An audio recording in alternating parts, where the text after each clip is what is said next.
Halo semua guys, kembali lagi dengan gue Fajrul Sadik. Nah, di video kali ini gue bakal menjelaskan ke kalian tentang beberapa fakta yang cukup menarik nih seputar Angkatan Laut, yaitu tentang perpecahan yang telah terjadi di dalam tubuh Angkatan Laut, dan mungkin aja perpecahan ini memiliki efek yang bahkan bisa membuat Angkatan Laut terbagi jadi dua kubu, dan bisa aja dua kubu ini nantinya akan saling serang. Namun sebelum kita masuk ke topik utama, gue mau minta keikhlasan kalian buat like and subscribe dulu video ini. Dan kalian juga bisa like kami di Facebook @reaksigaming&anime. Dan jangan lupa follow kami di Instagram @reaksi.official. Karena nantinya kita bakal adain event-event menarik di sana. So sebelum mulai, kita nonton intro dulu guys.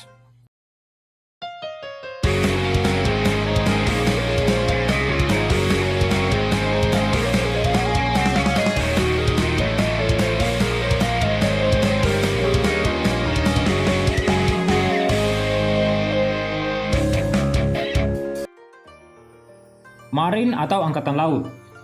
Marine bisa kita umpamakan sebagai polisi dunia yang diciptakan oleh world government untuk menjaga keamanan dunia dan juga sebagai salah satu kekuatan tempur terkuat yang dimiliki oleh pemerintah dunia. Nah, sebagai organisasi yang besar, Marine mendoktrin seluruh anggotanya dengan sebuah prinsip, yaitu keadilan mutlak. Nah, orang-orang yang memegang prinsip ini tidak akan pernah mempercayai bajak laut dan sangat patuh terhadap perintah dari world government. Mereka rela melakukan apa saja demi mencapai tujuan, walaupun yang mereka lakukan harus mengorbankan warga sipil dan melanggar moral.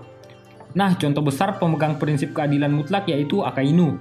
Yang seperti kita tahu, Akainu ini bahkan rela untuk membunuh anak buahnya yang kabur dari peperangan saat di Marineford. Dia juga rela menggunakan cara licik untuk menang dengan cara memfitnah Shirohige saat dia berperang di Marineford. Nah, prinsip keadilan mutlak inilah yang nantinya akan memecah belah Marine menjadi dua. Karena selain dari prinsip keadilan mutlak, ternyata ada juga prinsip lain yang dianut oleh beberapa anggota Angkatan Laut, yaitu prinsip keadilan moral yang dimiliki oleh beberapa Marine seperti Garp, Aokiji, Koby, dan lain-lain. Nah, prinsip keadilan moral ini tentunya bertentangan keras dengan prinsip keadilan mutlak yang diajarkan oleh Marine. Orang yang memegang prinsip keadilan moral lebih mementingkan keselamatan warga sipil dan akan menomorduakan perintah dari world government. Mereka juga tidak segan-segan untuk menolak perintah world government kalau perintah tersebut tidak sesuai dengan keyakinan yang mereka anut. Nah, oleh karena perbedaan dua prinsip inilah yang akhirnya memecah Angkatan Laut menjadi dua kubu. Dan tentu saja, masalah prinsip ini jugalah yang sering membuat para Angkatan Laut saling bertengkar satu sama lain. Contoh besarnya adalah saat Aokiji bertarung melawan Akainu di Pulau Panghazard. Mereka berdua bertarung karena saat itu Akainu mencalonkan diri sebagai Fleet Admiral. Namun karena Aokiji dan Akainu berbeda prinsip, dan Aokiji juga nggak pengen diperintah oleh Akainu yang notabene memegang prinsip keadilan mutlak, Aokiji akhirnya menantang Akainu duel. Dan seperti kita tahu, hasil dari duel ini adalah Akainu menang yang akhirnya Aokiji memutuskan untuk meninggalkan Angkatan Laut. Nah, masalah prinsip ini tentu saja tidak berakhir sampai di sini. Nah, para orang-orang yang memegang prinsip keadilan moral seperti Garp semakin hari semakin tidak percaya dengan pemerintah dunia, utamanya Chief Purple. Yang akhirnya Garp memutuskan untuk membuat suatu unit khusus yang disebut unit SWORD. Nah, unit ini cuma diketahui oleh beberapa orang saja di Angkatan Laut. Dan tentu saja yang mengetahui ini hanyalah orang-orang yang sependapat dengan Garp, atau orang-orang yang memegang prinsip keadilan moral. Nah, unit SWORD bentukan Garp bertugas untuk menyaingi Chief Purple dalam tugas intelijen. Karena seperti kita tahu, kalau unit yang harusnya melakukan tugas intelijen adalah Chief Purple dari World Government. Namun sekarang Garp membentuk unit sendiri yang menyamai tugas Chief Purple dalam hal intelijen. Artinya apa? Artinya sekarang para anggota Marine yang memegang prinsip seperti Garp sudah tidak mempercayai kinerja Chief Purple yang sering memberikan informasi palsu ke para Angkatan Laut.